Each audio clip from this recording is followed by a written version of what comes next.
Ma petite amie et moi vivions à environ 1 heure de route l'un de l'autre. Ça signifiait que je passais beaucoup de temps à conduire, souvent tard la nuit. Un soir, je rentrais de chez elle vers 3 heures du matin, après avoir passé la soirée ensemble. La route était totalement vide, à part quelques camions. La plupart des maisons étaient éteintes. Je me souviens avoir pensé à quel point tout semblait paisible. Juste moi, ma voiture, la route et cette sensation agréable de fin de soirée. Même si j'avais encore la moitié du réservoir, j'ai décidé de m'arrêter dans une station-service ouverte 24 heures sur 24. Je ne sais pas vraiment pourquoi. Peut-être que j'aimais juste l'idée de ne pas devoir y penser le lendemain matin. La station était presque vide, seulement une voiture garée près du bâtiment, sûrement celle du caissier. Aucun client. Les lumières fluorescentes rendaient l'endroit étrange, comme s'il était isolé du monde. J'ai garé la voiture et je suis sorti. La pompe refusant ma carte, je suis retourné prendre du liquide dans la voiture avant d'entrer. Le caissier, la cinquantaine, à moitié endormi, n'a même pas relevé la tête quand je suis entré. Je suis passé devant lui pour prendre une bouteille d'eau. Mais en tournant au coin du rayon, j'ai réalisé que nous n'étions pas seuls. Une femme se tenait devant les frigos, le front collé contre la vitre. Elle semblait très vieille, courbée, portant un long manteau usé, ses cheveux gris, fins et emmêlés. Elle ne bougeait pas, comme figée, incapable de se décider sur ce qu'elle voulait. Et bien sûr, elle bloquait l'accès à l'eau. Je voulais vraiment boire quelque chose, mais je n'avais aucune envie d'interagir avec cette femme, qui avait sûrement des problèmes cognitifs. Je l'ai observée quelques secondes, jusqu'à ce qu'elle tourne lentement la tête vers moi. Je me suis excusé de l'avoir regardée, mais sa réponse n'avait aucun sens. « C'est normal d'avoir soif. » Je n'ai rien su répondre. J'ai juste fait demi-tour pour prétendre regarder des snacks ailleurs. Après 1 minute, j'ai supposé qu'elle avait bougé. Elle n'était plus devant les frigos, mais elle était si petite et voûtée qu'elle aurait facilement pu se cacher dans n'importe quel rayon. J'ai saisi une bouteille d'eau et suis allé à la caisse. Nous n'avons presque pas parlé. De retour à ma voiture, mon bon état d'esprit avait disparu. Je jetais des regards autour de moi, comme si j'attendais que quelque chose d'autre apparaisse dans la nuit. Mais j'étais seul. Je me suis dit que je paranoïais et j'ai commencé à faire le plein. Puis je suis remonté dans la voiture et quitté la station et repris la route. La nuit était calme. Quelques lampadaires, les pneus sur l'asphalte, une musique douce. Au bout d'environ 10 minutes, j'ai entendu quelque chose bouger sur la banquette arrière. Un léger froissement, presque inaudible. Je pensais qu'un sac avait glissé, mais en regardant dans le rétroviseur, mon cœur s'est arrêté. Il y avait quelqu'un dans la voiture. J'ai freiné brutalement. Je me suis retourné. La vieille femme de la station était assise à l'arrière. Elle me regardait, les yeux creux, grands ouverts, sans cligner. Personne ne bougeait. J'étais paralysé. Puis elle s'est penchée lentement en avant, a tendu son bras osseux entre les sièges et a attrapé ma bouteille d'eau. Et elle a murmuré d'une voix dégoûtante. « Tu devrais boire de moi à la place. » Je n'ai pas réfléchi. J'ai arraché ma ceinture, ouvert la porte et me suis jeté dehors. Je me suis mis à courir en hurlant, tandis que cette vieille chose sortait de la voiture en trébuchant, m'appelant pour que je revienne. Je ne me suis arrêté que plusieurs maisons plus loin, caché derrière un jardin. Là, j'ai appelé la police. Quand ils sont arrivés, elle avait disparu. Aucune trace. Rien de volé, pas d'effraction. Les policiers ont dit qu'elle avait dû entrer pendant que j'étais à l'intérieur du magasin. Et j'ai alors compris. J'avais oublié de verrouiller la voiture après avoir pris le cash. Le pire, c'est que je ne comprends toujours pas pourquoi elle a fait ça. Est-ce qu'elle l'avait planifié ou était-ce juste de la folie pure? Si je n'avais pas entendu ce tout petit bruit à l'arrière, je ne sais pas si je serais encore en vie aujourd'hui. Depuis, je vérifie toujours l'arrière de ma voiture. Chaque fois.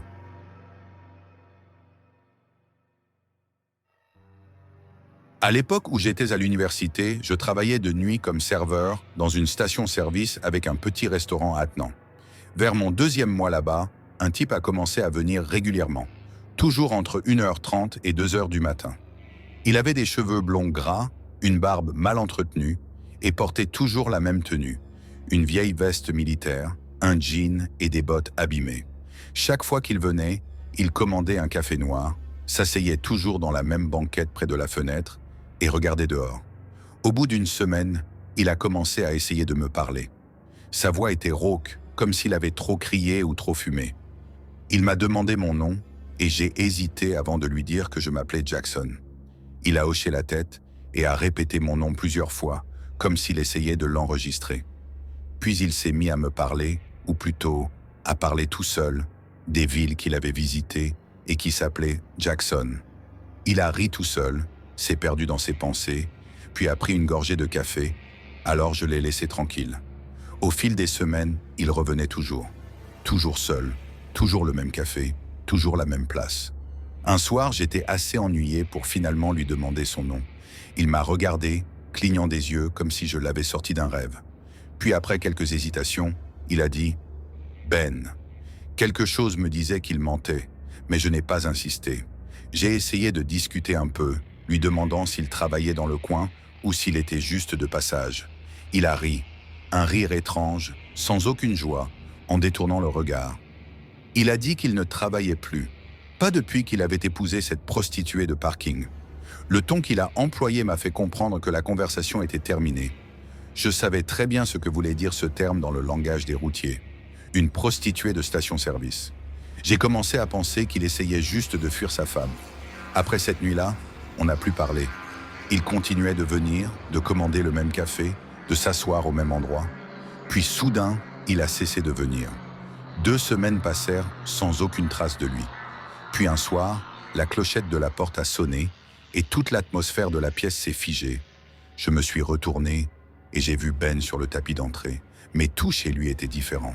Sa veste avait disparu, son jean était déchiré, ses cheveux étaient collés à son visage et il était couvert de saleté, comme s'il avait rampé dans la terre. Ben est resté immobile pendant plusieurs secondes, pendant que tout le monde le fixait, jusqu'à ce que mon patron lui demande ce qu'il foutait là. Ben a simplement répondu « Ne me regarde pas ». Puis il s'est mis à avancer, lentement, sans jamais détourner son regard vide. Il boitait comme s'il était blessé, mais il n'exprimait aucune douleur, juste un vide total. Personne n'a bougé pendant qu'il se dirigeait vers les toilettes et s'enfermait dans la salle de bain des hommes. Le temps passait, mais il ne ressortait pas. Finalement, mon patron m'a ordonné d'aller vérifier. J'ai frappé plusieurs fois, pas de réponse. J'ai appelé son nom. Rien. Mon patron m'a lancé les clés et m'a dit de l'ouvrir. Je ne voulais pas envahir sa vie privée, mais je n'avais pas le choix. J'ai tourné la clé et ouvert lentement.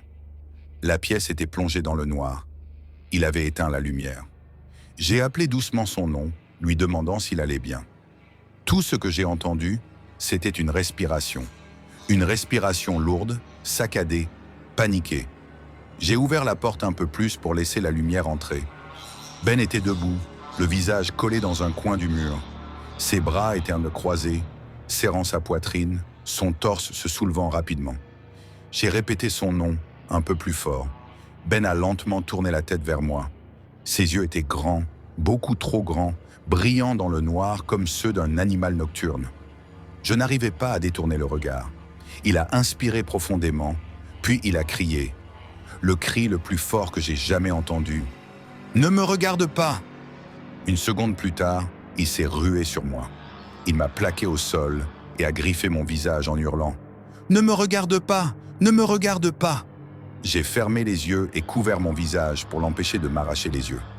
D'autres clients ont fini par le tirer de moi, mais ils n'ont pas pu le maintenir. Quand j'ai rouvert les yeux, il courait déjà dehors, la clochette de la porte retentissant derrière lui. La police a été appelée, mais il avait disparu. Et les caméras de surveillance étaient trop floues pour l'identifier. Ben, si c'était vraiment son nom, n'est jamais revenu. Quelques semaines plus tard, un client a mentionné quelque chose qui m'a glacé le sang. Le corps d'une femme d'une trentaine d'années avait été trouvé dans un fossé non loin de là. On pensait qu'elle était prostituée. Elle avait été battue à mort et son corps se décomposait depuis des semaines. Tout s'est aligné dans ma tête. Le timing où Ben était revenu sale, la prostituée dont il avait parlé, sa femme. Je suis allé voir la police avec cette information. Ils m'ont remercié. Mais à ma connaissance, Ben n'a jamais été retrouvé. J'ai quitté ce job quelques mois plus tard pour me concentrer sur mes études. Et c'est tout ce que je sais. Il est probablement encore dehors, quelque part.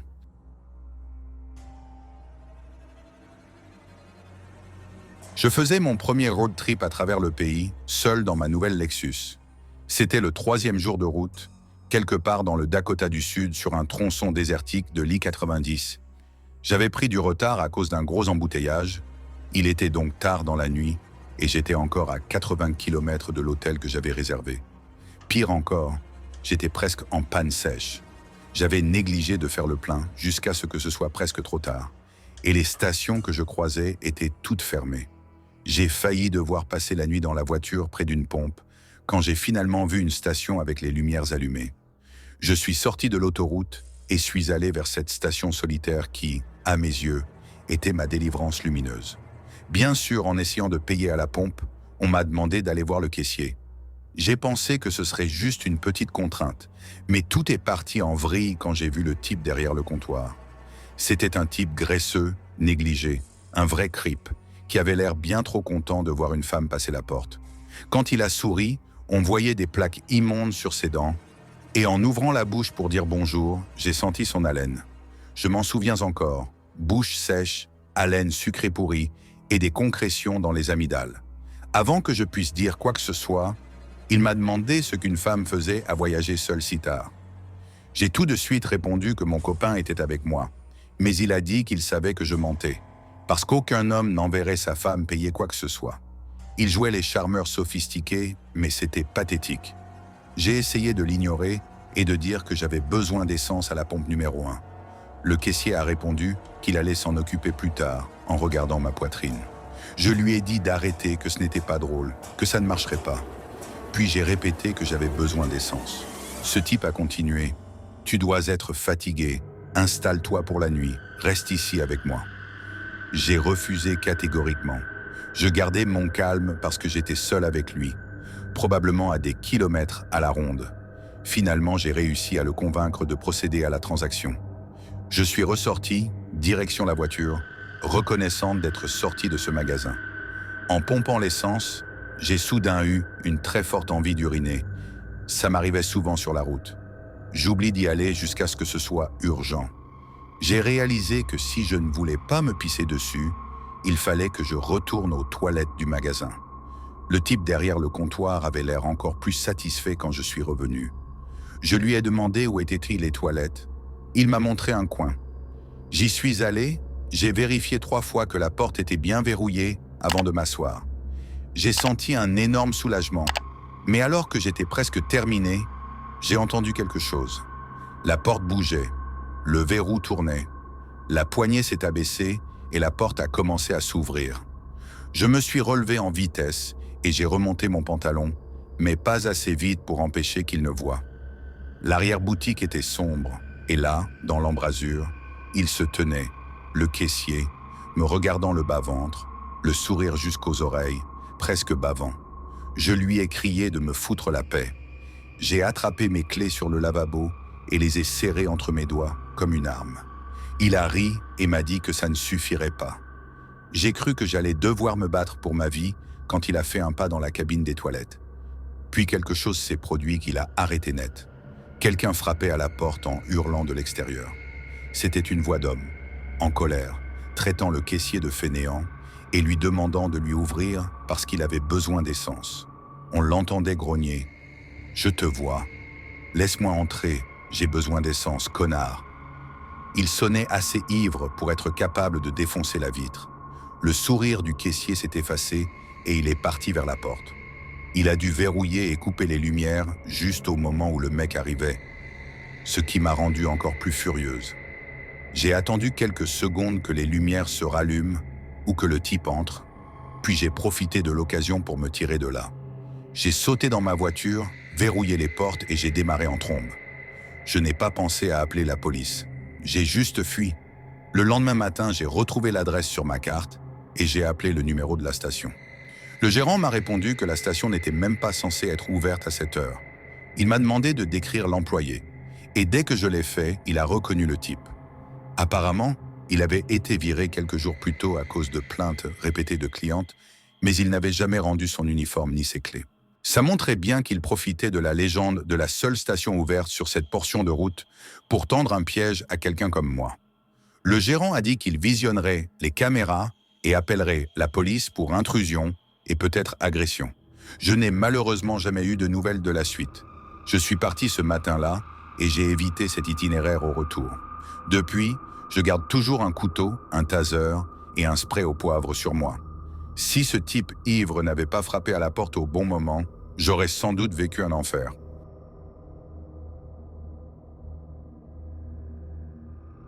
Dans les années 80, j'étais pompiste dans une station-service. Ce métier était en train de disparaître un peu partout au profit des pompes en libre-service, mais pour moi, c'était juste un job temporaire pour économiser pour l'université. J'ai grandi dans une zone rurale, et la station où je travaillais n'avait que 4 pompes. Je faisais l'équipe de l'après-midi jusqu'à la fermeture à 22 heures. Ça bougeait pas mal pendant l'heure de pointe, puis ça se calmait. La plupart des gens étaient chez eux à 20 heures, et personne ne venait prendre de l'essence tard, sauf un gars. Tous les 2 ou 3 jours, il arrivait juste quelques minutes avant la fermeture. Il conduisait une voiture de sport décapotable, capote toujours baissée. Il était plutôt beau, mais il dégageait quelque chose de bizarre, un truc qui me mettait mal à l'aise. La plupart des clients ne parlaient pas beaucoup, ce qui m'allait très bien. Mais lui, c'était l'inverse. Il parlait tout le temps, essayant de lancer des conversations. Avec le temps, on est devenu familier, même si je ne le voulais pas. Il m'a demandé mon nom, il m'a donné le sien, Sean. Jamais su son nom de famille. Il aimait me demander ce que je voulais faire de ma vie, et pas très subtilement. Il sous-entendait que je devais laisser tomber ce boulot et partir avec lui dans sa décapotable. Ça a commencé à devenir de plus en plus étrange avec Sean. Il me demandait toujours de laver son pare-brise et il me regardait tout le long, avec ce sourire. Un jour, il a fait une remarque très directe en arrivant. Il m'a dit qu'il aimerait que je le serve tous les jours, mais qu'il n'avait pas besoin d'autant d'essence. Puis, en me tendant l'argent pour payer, il a ajouté qu'il me paierait pour le servir d'autres façons aussi.